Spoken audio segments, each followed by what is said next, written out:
mengucapkan terima kasih ini disupport penuh oleh Bu Bupati ini luar biasa, sehingga kita yang ada di desa ini sangat semangat sekali bagaimana nanti kemajuan Danau Catur juga memacu untuk kemajuan Kabupaten Sleman.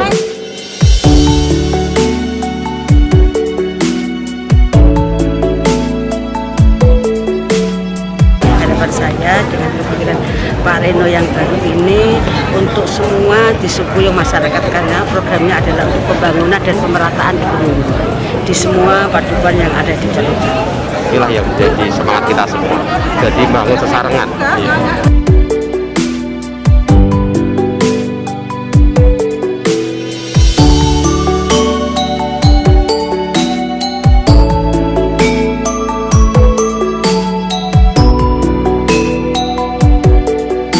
Sehingga harapannya Danau Catur maju, masyarakat sejahtera.